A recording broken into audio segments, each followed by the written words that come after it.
Hello GS academy के YouTube channel पर आपका स्वागत है। मैं हूं पवन। आज के हमारे करंट जीके का पहला क्वेश्चन है वह है हाल ही में बायजूस ने किस एजुकेशनल इंस्टीट्यूट का अधिग्रहण किया है। तो किसका किया है? आकाश एजुकेशनल इंस्टीट्यूट का अधिग्रहण किया है, जो आईआईटी और पीएमटी की तैयारी करवाता है।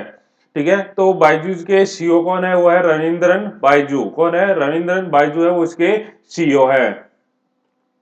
नेक्स्ट है हमारा, वो है हाल ही में किस राज्य सरकार ने हेयर सैलून, लॉन्ड्री और धोबी घाटों पर प्रति माह 250 यूनिट तक मुफ्त बिजली देने की घोषणा की है। तो कौन सा राज्य है? तेलंगाना। तेलंगाना राज्य सरकार ने घोषणा की है कि वहां के जो हेयर सैलून वाले हैं, लॉन्ड्री वाले हैं और धोबी घाट वाले हैं, उनको 250 यूनिट है वो मुफ्त बिजली दी जाएगी। तो तेलंगाना की बात करूं तो वहां के मुख्यमंत्री कौन है? के चंद्रशेखर राव। कौन मुख्यमंत्री है? के चंद्रशेखर राव वहां के मुख्यमंत्री हैं। तो वहां के राज्यपाल कौन है? वो है तमिलसाई सौंदर्यराजन। कौन? तमिलसाई सौंदर्यराजन वहां के राज्यपाल हैं। नेक्स्ट प्रश्न है हमारा, वो है रामायण संग्रहालय और सांस्कृतिक केंद्र कहां स्थापित किया जाएगा। तो कहां किया जाएगा? राम सनेही घाट, उत्तर प्रदेश में किया जाएगा। यह लगभग 10 एकड़ में बनाया जाएगा। रामायण संग्रहालय और सांस्कृतिक केंद्र कहां स्थापित किया जाएगा? राम सनेही घाट, और उत्तर प्रदेश में स्थापित किया जाएगा। यह लखनऊ और अयोध्या के बीच का स्थान है राम सनेही घाट, और उसमें 10 एकड़ में यह बनाया जाएगा रामायण संग्रहालय। अगला है, अंतर्राष्ट्रीय मुद्रा कोष ने वित्त वर्ष 2021-22 के लिए भारत की विकास दर का अनुमान बढ़ाकर कितने प्रतिशत कर दिया है?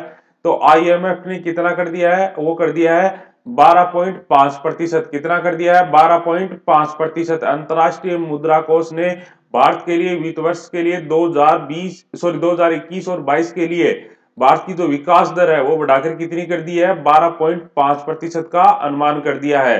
तो आपको कमेंट करके बताना है कि जो अंतर्राष्ट्रीय मुद्रा कोष है उसका मुख्यालय कहाँ है और इसका प्रमुख कौन है। ठीक है ना, आप इसका मुख्यालय और इसका अध्यक्ष आपको बताना है कि इसका अध्यक्ष कौन है और मुख्यालय कहाँ है। ठीक है ना। अगला है हमारा, वो है केंद्र सरकार ने हाल ही में आर्थिक मामलों के नए सचिव के रूप में किसे नियुक्त किया है। तो किसे नियुक्त किया है? वो है अजय सेठ को। केंद्र सरकार ने हाल ही में आर्थिक मामलों के नए सचिव के रूप में किसे नियुक्त किया है? अजय सेठ को नियुक्त किया है। नेक्स्ट है हमारा, वो है हाल ही में किस राज्य सरकार ने पश्चिमी घाट के सिंधुदुर्ग जिले में अम्बोली क्षेत्र को जैव विविधता विरासत स्थल घोषित किया है। तो किसने किया है? महाराष्ट्र सरकार ने घोषित किया है सिंधु दुर्ग जिले के अम्बोली क्षेत्र को जैव विविधता विरासत स्थल के रूप में घोषित किया है। पिछला हमारा प्रश्न था वो था ऑस्ट्रेलिया की संसद का क्या नाम है। तो वह है संघीय संसद। इसका सबसे पहले सही उत्तर दिया था, वो दिया था परवेश खालिया ने। ठीक है, इसका सुनील ने भी उत्तर दिया था लेकिन उसने एडिट कर दिया, तो एडिट किया हुआ वो मान्य नहीं होगा। ठीक है ना, तो इसका सबसे पहले सही उत्तर दिया है वो परवेश खालिया ने दिया है। आज का हमारा प्रश्न है वो है इटली की संसद का क्या नाम है। आपको बताना है इटली की संसद का क्या नाम है। अब आते हैं मैथ के क्वेश्चन पे। देखो बड़ा अच्छा क्वेश्चन है और थोड़ा सा लेंथी भी है, इसको हम ऑप्शन से करने की भी कोशिश करेंगे, लेकिन पहले पूरा तरीका देखो, आराम से समझते हैं हम। ये बोल रहा है यदि हम 45 को चार संख्याओं के योग के रूप में लिखते हैं, तो चार संख्याओं के योग में तो ऐसा मानो कि पहली संख्या ए है, दूसरी बी है, तीसरी सी है और चौथी डी है, और इनका योग कितना है? 45 है। ठीक है, कोई दिक्कत? फिर बोल रहा है कि पहली संख्या में दो जोड़ दे, तो पहली संख्या ए है, इसमें मैं दो जोड़ दूं। फिर बोल रहा है कि दूसरी संख्या में दो घटाने पर, यह दूसरी संख्या इसमें से मैं दो घटा दिया। फिर बोल रहा है तीसरी संख्या को दो से गुणा करने पर, तो तीसरी संख्या सी है, इसको मैंने दो से गुणा कर दिया।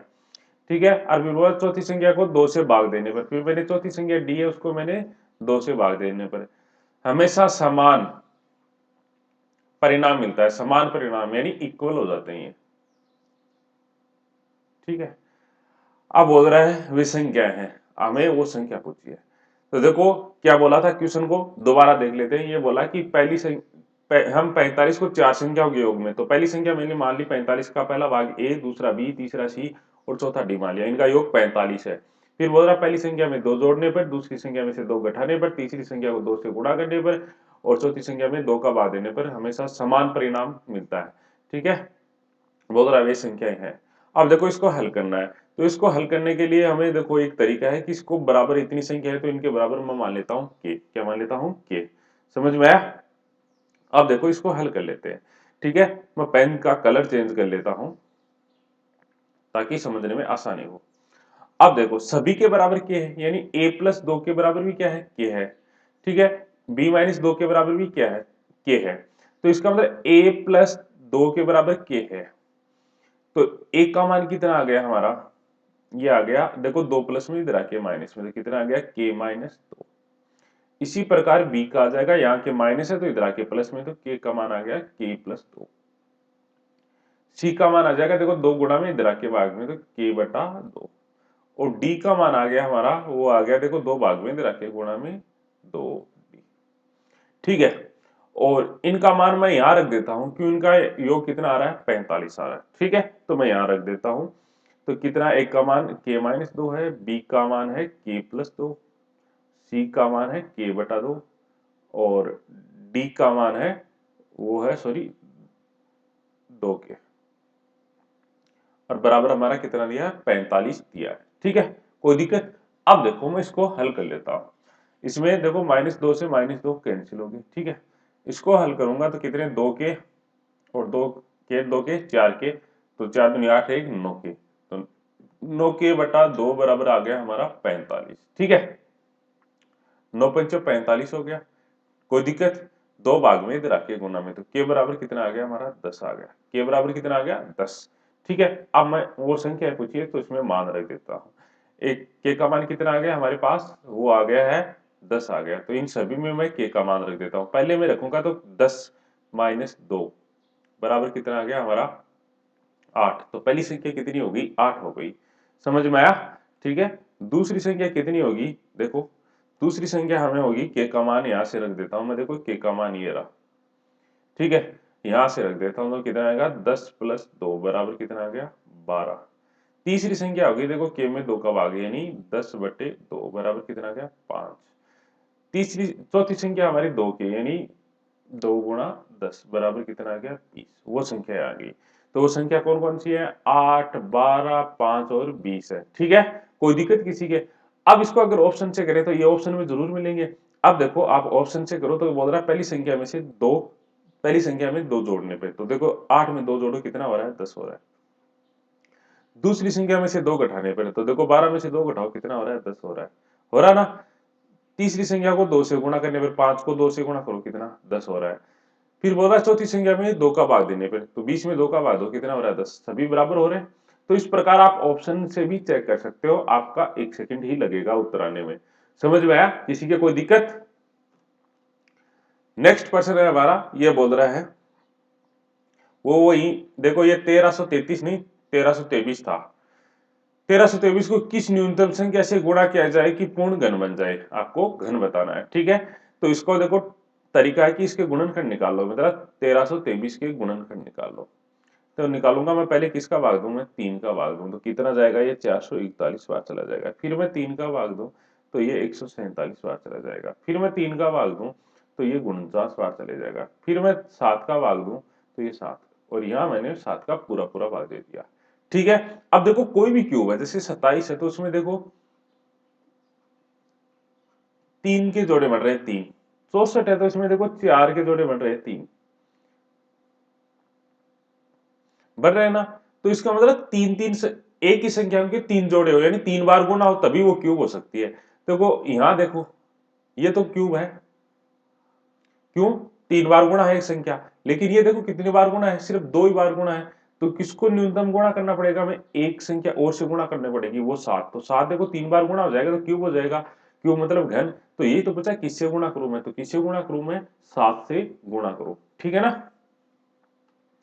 नेक्स्ट है हमारा, ये बोल रहा है यदि 13 ए छिहत्तर बी को 72 से पूरा पूरा भाग दिया जा सकता है, तो ए तथा बी के मान क्रमशः होंगे। यानी इस संख्या में हमें किसका भाग देना है, 72 का, और वो पूरा पूरा जाएगा, आपको ए और बी का मान बताता है। बताना है। तो देखो 72 का आ जाएगा, इसका मतलब इसके टुकड़े कर लो, यानी 8 और 9 का जाएगा। जिस संख्या में 8 और 9 का जाएगा तो वहां तो 72 का कन्फर्म जाएगा। ठीक है, यही तो है ना। अब देखो 8 के भाग की क्या रूल है कि अंतिम तीन संख्याओं में अगर 8 का पूरा पूरा भाग चला जाए तो उस संख्या में पूरा पूरा भाग जाता है। तो मैं पहले क्या करूंगा, पहले मैं छिहत्तर बी में 8 का भाग दूंगा। ठीक है, तो देखो 8 निमा का 72 बच के 4। ठीक है, अब आगे बी का मान कितना रखूं कि पूरा पूरा चला जाए, तो अगर मैं 0 रखूं तो 8 पंचे 40 जा रहा है पूरा पूरा, तो इसका मतलब बी का मान मैंने कितना आ गया, मेरा 0 आ गया। कितना आ गया, 0। ठीक है, बी का मान मैंने हल कर दिया। अब बात रही किसकी, 9 वाले की। तो 9 का रूल क्या है कि संख्या के योग में अगर पूरा पूरा भाग जाए तो इसका मतलब उस संख्या में पूरा पूरा भाग जाता है। तो संख्या का योग हम कर लेते हैं। देखो 1 प्लस 3, संख्या के अंकों का योग करना है, तो 1 प्लस 3, यहाँ ए है प्लस, यहाँ 7 है, यहाँ 6 है, और बी का मान हमने 0 निकाल लिया है। ठीक है, इसको मैं जोड़ू तो कितना आ गया हमारा, ये आ गया देखो 4 7 11 17, और 17 प्लस ए। ठीक है, 17 प्लस ए आ गया। तो एक का मान कितना रखूं कि 9 का पूरा पूरा भाग चला जाए, तो कितना रखूं मैं, 1। 17 और 1 18, 18 में 9 का भाग जा रहा है, तो इसका मतलब एक का मान कितना आ गया, 1। तो वो मान कौन कौन से हैं, एक का मान तो 1 है, और बी का मान कितना है, 0। तो 1 और 0 आएंगे। ठीक है ना, समझ में आ गया, किसी को कोई दिक्कत। अगला है, ये बोल रहा है कि प्रथम विषम संख्या 1 है, पहली विषम संख्या 1 है। ठीक है ना, ध्यान से देखो, पहली संख्या 1 है, दूसरी कितनी है, दूसरी है 3, फिर है 5।